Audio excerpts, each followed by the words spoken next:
तेजस fighter plane में पहली बार जो है वो उनके यानी इंडिया के प्राइम मिनिस्टर नरेंद्र मोदी जी ने इसमें ट्रैवल किया और यानी कि मोदी जी ने मतलब मजा ही आ गया होगा उनको, जितने जबरदस्त किस्म के जेट प्लेन में बैठे हैं। ताजिस फाइटर जेट के बारे में इंफॉर्मेशन तो होगी कि जब उन्होंने स्टार्ट में बनाया था, उसको मैन्युफैक्चर किया था, जब वर्ल्ड नुमाइश के लिए लेकर गया, प्रेजेंट करने के लिए लेकर गए, तो कि उसको इतना अपग्रेड कर दिया कि अभी जब नुमाइश हुई तो वो रेस में फर्स्ट नंबर पर आया। तेजस फाइटर प्लेन जो है, जी हाँ, ये आप लोग देख रहे हैं, बड़ा खूबसूरत सा है और यकीनन इसका रुख चाइना की तरफ होगा, हमारी तरफ ना भेज दिएगा। ये इंडिया की सोच नहीं है मेरे ख्याल से। आई एम सॉरी टू से, इंडिया अब हमें अपना पोटेंशियल जो है ना वो दुश्मन कंसिडर ही नहीं करता। उन्होंने इसमें फर्स्ट टाइम मतलब इंडिया की हिस्ट्री में कोई प्राइम मिनिस्टर जिसने इस तरह के प्लेन में ट्रैवल किया हो, यानी कि फाइटर प्लेन में ट्रैवल किया हो, वो सबसे पहले नाम जो है वो मोदी जी ने अपना लिखवा दिया है। जब फर्स्ट नंबर पर आया तो उसको जो मलेशिया ने कहा कि हम अपने जोन से डिफेंस है उसको अपग्रेड करना चाहते हैं, रिप्लेस करना चाहते हैं, आप अपना फाइटर जेट हमें दे दें। कह रही थी कि जी ये बड़ी न्यूज जो है वो चल रही है सोशल मीडिया पर भी, टीवी चैनल्स पे भी। पाकिस्तान के नहीं, ऑफ कोर्स हम पाकिस्तान में भारत की कोई ऐसी खबर नहीं दिखाते जिससे ये लगे बड़े मजे। हम चलेंगे अब दूसरी न्यूज की तरफ और वो है भारत से, और बताया ये जा रहा है कि जी तेजस फाइटर प्लेन जो है, जी हाँ, ये आप लोग देख रहे हैं, बड़ा खूबसूरत सा है और यकीनन इसका रुख चाइना की तरफ होगा, हमारी तरफ ना भेज दिएगा। जी हाँ, तो बात यह है कि जी तेजस फाइटर प्लेन में पहली बार जो है वो उनके यानी इंडिया के प्राइम मिनिस्टर नरेंद्र मोदी जी ने इसमें ट्रैवल किया और यानी कि मोदी जी ने मतलब मजा ही आ गया होगा उनको, जितने जबरदस्त किस्म के जेट प्लेन में बैठे हैं और फ्लाई किया है। ये देखिए, यार मोदी जी को फिल्मों में होना चाहिए था, नहीं? ओ मेरे अंगने में, खैर ऐसा भी हो सकता है। बहरहाल मैं ये कह रही थी कि जी ये बड़ी न्यूज जो है वो चल रही है सोशल मीडिया पर भी, टीवी चैनल्स पे भी। पाकिस्तान के नहीं, ऑफ कोर्स हम पाकिस्तान में भारत की कोई ऐसी खबर नहीं दिखाते जिससे ये लगे बड़े मजे आ रहे हैं लोगों के। हाँ, अगर कोई ऐसी बात हो कि जिससे हमें ये लगे कि कुछ नेगेटिव शेड्स आ सकते हैं तो वो हम जरूर दिखाते हैं। तो बिल्कुल इस वक्त ये न्यूज जी इंडियन टीवी पे और इंडियन सोशल मीडिया पे सब जगह पे वायरल है और इसमें जैसे कि मैंने आपसे कहा कि जो भारत के प्राइम मिनिस्टर हैं नरेंद्र मोदी जी, और जी हाँ, उन्होंने इसमें फर्स्ट टाइम मतलब इंडिया की हिस्ट्री में कोई प्राइम मिनिस्टर जिसने इस तरह के प्लेन में ट्रैवल किया हो, यानी कि फाइटर प्लेन में ट्रैवल किया हो, वो सबसे पहले नाम जो है वो मोदी जी ने अपना लिखवा दिया है। खैर मोदी जी इस तरह की चीजें करते रहते हैं और आपको मालूम है कि कई बार हमने उनको डिफरेंट तरीके से अपने अपने कामों को अंजाम देते हुए देखा है।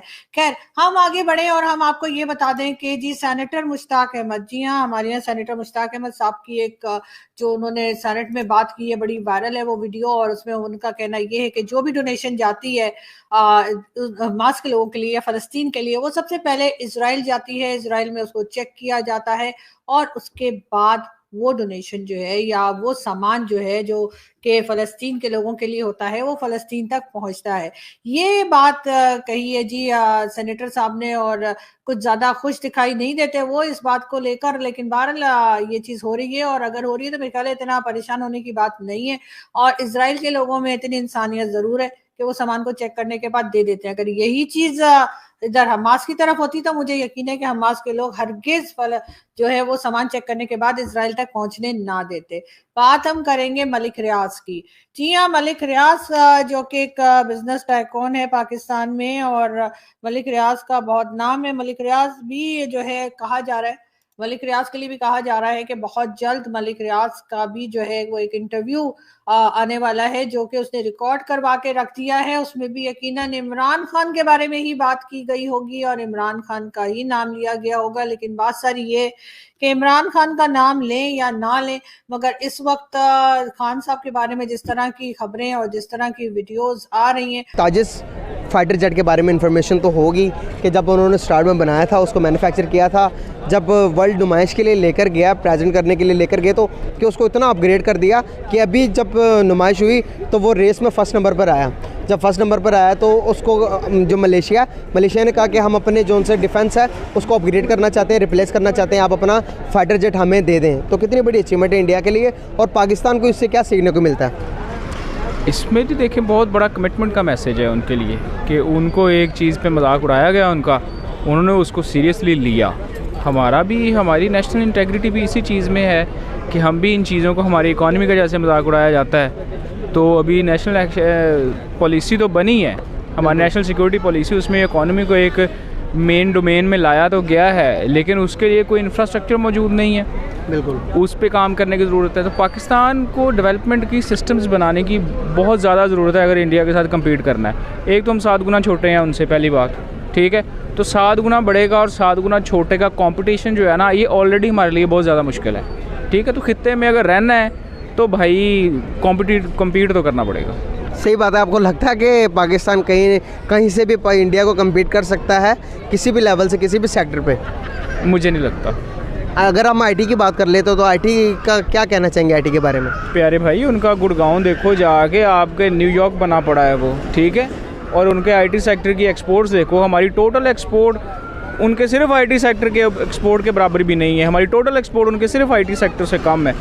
26 है हमारी एक्सपोर्ट, $26 बिलियन, ठीक है, उसमें से भी 50% से ज़्यादा जो है वो यूएस को जाती है और बाकी जो 40% के करीब इधर जाती है यूरोप को। तो वी आर कम्प्लीटली डिपेंडेंट। तो और $26 बिलियन क्या होते हैं भाई? बांग्लादेश की $51 बिलियन है, डबल है हमसे ऑलमोस्ट। दिल्ली की 1 ट्रिलियन हो गई है। तो ये चीज़ें मैटर करती हैं ना, और हम यहाँ इंटरनल पॉलिटिक्स में इस तरह, और हमारे यहाँ डेमोक्रेसी प्रिवेल नहीं कर पा रही। इलेक्शन ही आज तक क्या चीज़ें हैं जो, क्या इंडिया के पास प्लस पॉइंट है जो कि पाकिस्तान के पास नहीं है? इंडिया के पास सबसे बड़ा प्लस पॉइंट, एक तो डाइवर्सिटी बहुत ज़्यादा है, उनके पास अपॉर्चुनिटीज़ बहुत ज़्यादा हैं, रिसोर्सेज बहुत ज़्यादा हैं। उनका सबसे बड़ा रिसोर्स है उनकी पब्लिक।